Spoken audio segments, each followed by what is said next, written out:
स्वाति सुबह सुबह जल्दी जल्दी नाश्ता बना रही थी, खुद तैयार भी हो रही थी अस्पताल जाने के लिए। जैसे ही खाना पैक करके बच्चों को बैग में डाल रही थी, तभी किसी अननोन का कॉल आता है और स्वाति फोन को उठाती है और उधर से तभी आवाज आता है कि राजेश रेड्डी कौन है। इधर से स्वाति बोलती है कि मेरा पति है। उसके बाद उधर से आवाज आता है कि किसी ने उनके चेहरे पर पेट्रोल फेंक दिया है, आप जल्दी आ जाओ। जैसे ही ये बात स्वाति सुनती है, वो भागते भागते अपने पति के पास चली जाती है। हेलो दोस्तों, मैं गोविंद अपने YouTube चैनल में आप लोगों को स्वागत करता हूं। आज एक और सच्ची घटना की कहानी बताने जा रहे हैं, तो चलो शुरू करते हैं। 32 वर्षीय एम सुधाकर रेड्डी मेहनती आदमी था। उसका भरा परिवार खुशहाल परिवार था। वो अपने परिवार से काफी ज्यादा प्यार करता था। वह नगर कुल नूल की पॉश कॉलोनी कोलापुर में पत्नी एम स्वाति रेड्डी, जिसका उम्र लगभग 32 साल था। स्वाति रेड्डी जल्द ही 2 बच्चे की मां भी बन गई थी। वह अपने बेटा आशीष, जिसका उम्र लगभग 3 साल था, बेटी मिली, जिसका उम्र लगभग 2 साल थी। वो पूरे परिवार के साथ किराए के मकान में रहता था, जबकि उसके माँ बाप छोटे बेटे प्रभाकर के साथ गांव में ही रहते थे। सुधाकर जल्द ही पत्थर तोड़ने वाले एक यूनिट में काम करने लग जाता है और मेहनत के बदौलत वो पैसा भी कमाने लग जाता है। उसके बाद वो अच्छा खासा उस कंपनी में अपना नाम भी बना लेता है। नौकरी की वजह से सुधाकर ज्यादातर घर से बाहर ही रहना पड़ता था। स्वाति एक नर्स थी, वो एक प्राइवेट अस्पताल में काम करती थी। स्वाति बहुत ही सुंदर, अभी जवान भी थी। स्वाति के दिल में कुछ अरमान थे, उन्हीं के सहारे अभी वो जिंदा थी। पति काम की वजह से अक्सर वो बाहर ही रहता था। पति जब भी घर पे आता था तो स्वाति उसको कहती थी, लेकिन सुधाकर पत्नी की पीड़ा को समझता था, लेकिन वो चाहकर भी उसकी इच्छा पूरी नहीं कर पाता था और नौकरी की दुहाई देकर उसे समझाता था। स्वाति पति की व्यवस्था समझती थी, लेकिन वो मन का क्या करती जो उसकी काबू में नहीं था। स्वाति नर्स तो अब अस्पताल के काम की वजह से एक अस्पताल से दूसरे अस्पताल में उसको जाना पड़ता था। बात 1 साल पहले की, वो अस्पताल की ओर से प्राइवेट अस्पताल में फिजियोथेरेपी से मिलने गई। वहीं उसकी मुलाकात राजेश रेड्डी से होती है। पहले तो उसको देखकर स्वाति चौंक गई, क्योंकि राजेश रेड्डी उसको पति के जैसे हूबहू लग रहा था। कोई भी उसे एक बार देखेगा तो राजेश ही उसको समझेगा। स्वाति भी उसकी मुरीद हो गई। स्वाति जो पहले ही नजर में उससे प्यार करने लग जाती है। स्वाति अभी जवान थी, अभी देखने में काफी सुंदर भी लगती थी।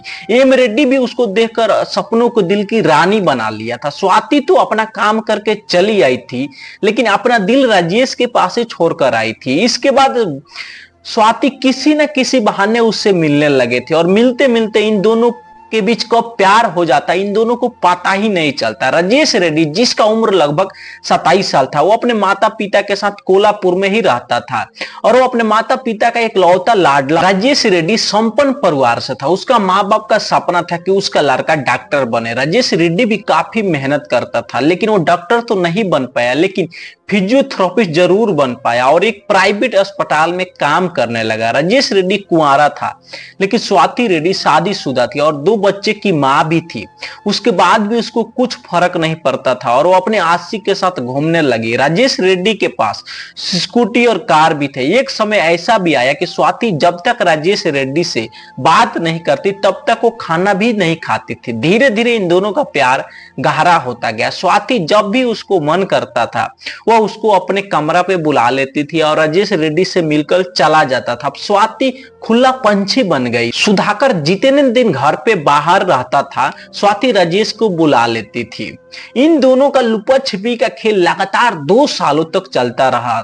स्वाति चाहती तो सुधाकर से तलाक लेकर राजेश रेड्डी से शादी कर सकती थी, लेकिन स्वाति को ऐसा लग रहा था सुधाकर को जीते जी वो राजेश रेड्डी से शादी नहीं हो सकता है कभी। इसलिए इन दोनों सुधाकर को रास्ते से हटाने के लिए प्लान बनाने लग गए और मूवी देखने लगे। आखिरकार उन्हें श्रुति हसन का सुपरहिट फिल्म यद्दू से सुधाकर को रास्ते से हटाने का आइडिया मिल ही गया। इस फिल्म में दिखाया गया था कि पत्नी पति के साथ मिलकर पति की हत्या कर देती है और बाद में प्लास्टिक सर्जरी के जरिए प्रेमी का चेहरा पति जैसा करा देती है। उसके बाद प्रेमी पति की प्रेमिका के साथ उसी के घर में रहने लग जाता है। कुछ दिनों बाद दोनों वह शहर छोड़कर दूसरे शहर में रहने चले जाते हैं। जैसा फिल्म में देखा था, स्वाति और राजेश ने तय किया कि वो ऐसा ही करेंगे। सुधाकर की हत्या करने के बाद प्लास्टिक सर्जरी के जरिए राजेश का चेहरा सुधाकर के चेहरा जैसा करवाकर पति पत्नी की तरह एक साथ रहेंगे और फिर दूसरे शहर चले जाएंगे और फिर वहीं पे नई जिंदगी की शुरुआत करेंगे। एक दिन की बात है, स्वाति राजेश को कॉल करके बुलाती है। राजेश अपनी कार लेकर उसके दरवाजे पे आ जाता है। उस टाइम सुधाकर यानी उसका पति घर पे नहीं था। स्वाति कार में बैठकर घूमने चली जाती है। तभी सुधाकर के चचेरे भाई देख लेता है भाभी किसके साथ कार में बैठकर घूमने जा रही है। उसने तुरंत सुधाकर को कॉल करके बता देता है। ये बात सुनकर सुधाकर की गुस्सा पूरा हो जाता है। सुधाकर जब अपनी पत्नी को कॉल करता है तो पूछता है कि तुम अभी कहां हो, तो उसने बताया कि अभी मैं हॉस्पिटल में हूं। ये बात सुनकर सुधाकर का पारा 7वें आसमान पे चला जाता है। सुधाकर आज काम को जल्दी ही निपटाकर घर पे आ जाता है और स्वाति जैसे ही शाम को घर पे आती है तो वह सुधाकर उससे पूछता है कि तुम कार में बैठकर किसके साथ गई थे घूमने, वो तुम्हारा कौन है और उससे तुम्हारा क्या संबंध है। इतना सब सुनने के बाद स्वाति सोच में पड़ जाती है और सोचती है कि इनको कैसे पता चल गया। उसके बाद स्वाति कुछ नहीं बोलती और चुपचाप अपने कमरे में चली जाती है। सुधाकर जवाब भी कुछ नहीं देती है। अब लगातार स्वाति और सुधाकर के बीच झगड़ा होना शुरू हो जाता है। सुधाकर 3 दिनों से उस लड़का के बारे में पूछ रहा था लेकिन स्वाति कुछ भी उसके बारे में नहीं बताती है। 3 दिनों से सुधाकर के घर में खाना भी नहीं बन रहा था। उसके बाद स्वाति परेशान होकर अपने आशिक को कॉल करती है और बोलती है कि अभी तक कोई नहीं जानता है तुम्हारे बारे में। अगर हम दोनों ने देरी किए तो पूरे मोहल्ला हम दोनों के प्यार के बारे में जान जाए। कल रात मेरे घर पे आ जाओ। सुधाकर को रास्ते से हमेशा हमेशा के लिए हटा दिया जाएगा। उसका आशिक भी तैयार हो जाता है। उसने अपने माँ बाप से बोलता है कि मुझे शादी में विजयवाड़ा जाना पड़ेगा, हो सकता है मैं 1 सप्ताह बाद वापस आऊंगा। उसके बाद उसका आशिक सीधे अपने घर से स्वाति के घर पे पहुंच गया। उस समय सुधाकर कहीं गया हुआ था। स्वाति ने अपने आशिक को अपने घर में ही बेड के नीचे उसको छुपा लिया।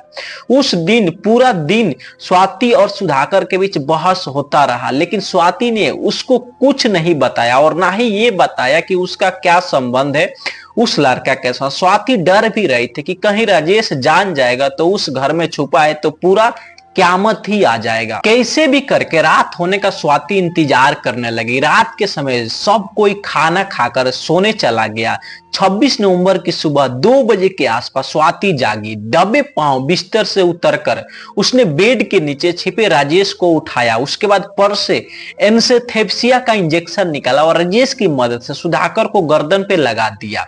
सुधाकर बेहोश हो गया। उसके बाद राजेश ने उसके मुंह पर तकिया रखकर तब तक दबाए रखा जब तक कि उसकी मौत नहीं हो गई। उसको हिला डुलाकर देखा तो उसका शरीर अब कोई भी हरकत नहीं कर रहा था, वह मर चुका था। रात में ही लाश को उन्होंने कार में रखा और उसे करीब 150 किलोमीटर दूर महबूब नगर के मौसन्ना जंगल में ले गए। जंगल में बीचों बीच लाश को जलाकर वापस लौट आए। स्वाति और राजेश बहुत ज्यादा ही खुश थे। अब उन्हें कोई भी रोकने टोकने वाला नहीं था, ना ही कोई बोलने वाला था और ना ही अब स्वाति से कोई झगड़ा करने वाला था। साजिश का पहला पायदान वो चढ़ चुके थे, अब दूसरी साजिश का अंजाम देना था। 27 नवंबर की सुबह स्वाति और राजेश एक प्राइवेट अस्पताल में गए सर्जरी का पता करने के लिए। अगर 30% शरीर जला है तो उसका खर्चा लगभग 3 से 5 लाख के आसपास होगा। उसके बाद दोनों वापस लौट आए। अगले दिन का वे दोनों प्लान करने लगे, हम दोनों को कैसे करना है और कैसे नहीं करना है। ध्यान रहे ये खबर किसी को पता नहीं चलना चाहिए, नहीं तो पूरा खेल चौपट हो जाएगा। स्वाति और राजेश ने तय किया कि अगली सुबह कॉलोनी के बाहर सुनसान जगह पर दूसरी घटना को अंजाम दिया जाएगा। 28 नवंबर को स्वाति ने बच्चों को जल्दी जल्दी तैयार करके स्कूल भेज दिया। उसके बाद स्वाति और राजेश कॉलोनी के पास पहुंच गए जहां घटना को अंजाम देना था। दोनों उस टाइम बहुत ही ज्यादा खुश थे। सबसे पहले स्वाति ने पेट्रोल को खरीदा और उसके बाद दोनों गले मिले हंसी हंसी कर। फिर अपने प्रेमी के ऊपर पेट्रोल को फेंक दिया। पेट्रोल फेंकने पे उसका प्रेमी वहीं पे छटपटाने लगा। लेकिन स्वाति क्या करे, वो भी मजबूर थी क्योंकि आशिक को जो पति बनाना था, और वहीं पर उसका आशिक गिर गया।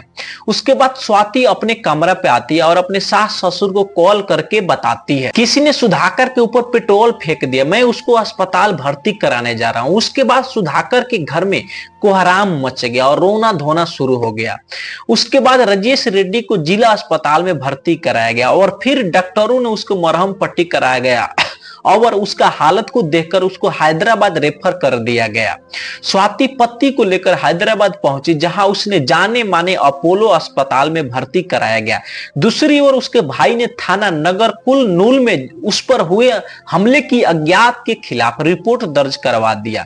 सुधाकर का चेहरा फेस पूरी तरह से झुलस गया था और जल गया था। पुलिस जब बयान लेने आई तो बोलने की हालत में नहीं था, इसीलिए पुलिस कुछ बयान लेकर फिर चली गई। उसके बाद स्वाति अपने सास ससुर को कॉल करके बोलते हैं कि डॉक्टरों ने बोला है कि उसका चेहरा बहुत ही ज्यादा जल गया है, इसको प्लास्टिक सर्जरी कराना पड़ेगा, इसके लिए कम से कम 3 से 6 लाख रुपए लगेगा।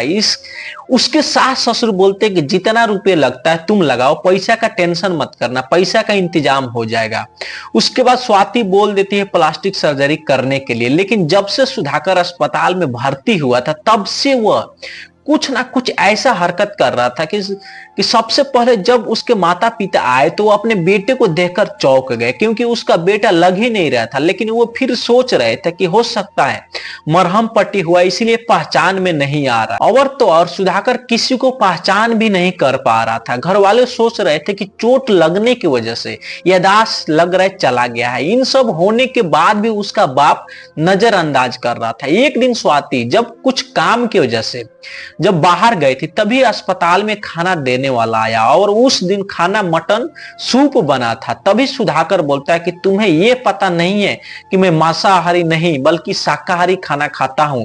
और उसके ऊपर सुधाकर बहुत ही ज्यादा चिल्लाता है। ये बात जैसे ही उसके रिश्तेदार सुनते हैं तो सब कोई भड़क जाता है, क्योंकि सुधाकर बहुत ही ज्यादा मटन खाने का शौकीन था। अचानक उसके खाना कैसे छोड़ दिया है, ये सब बात को लेकर सब कोई सोच में पड़ गए। तभी वहां पे स्वाति आ जाती है।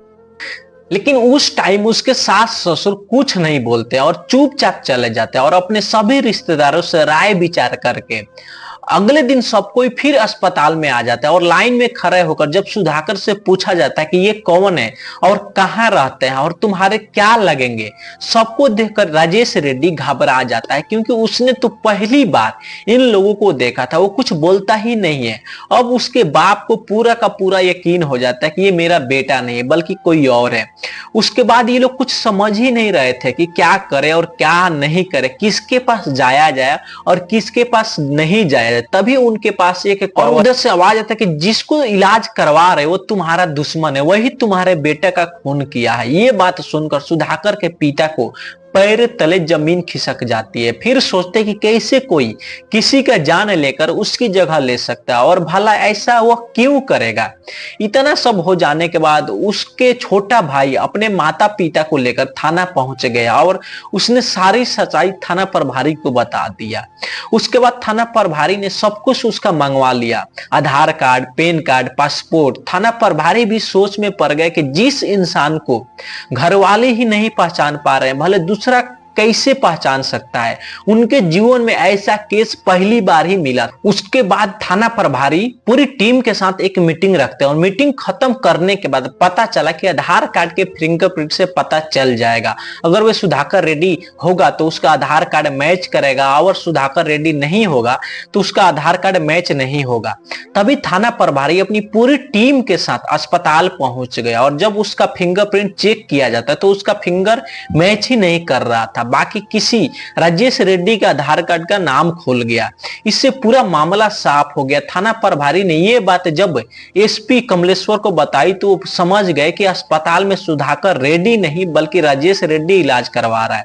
अब यह पता लगाना था कि राजेश रेड्डी कौन है और ये इलाज क्यों करवा रहा है। अगर राजेश रेड्डी अस्पताल में है तो सुधाकर रेड्डी कहां है और उसकी पत्नी राजेश रेड्डी को पति मानकर इलाज क्यों करवा रही है। उसके बाद एसपी साहब बोलते कि तुम उसकी पत्नी को थाने लाओ और अस्पताल में सिपाही तैनात करवा दो। थाना प्रभारी ने स्वाति को थाना लेकर आ गए।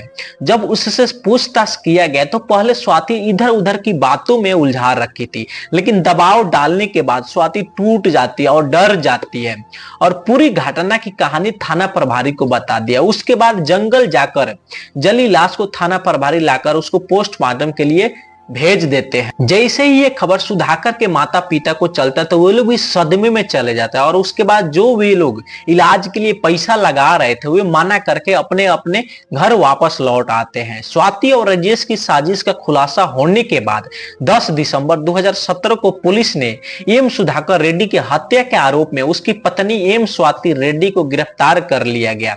राजेश रेड्डी का अभी इलाज चल रहा था, इसीलिए पुलिस ने उसे अभी फिलहाल छोड़ दिया। पूछताछ में उसने भी अपना जुर्म कबूल कर लिया था।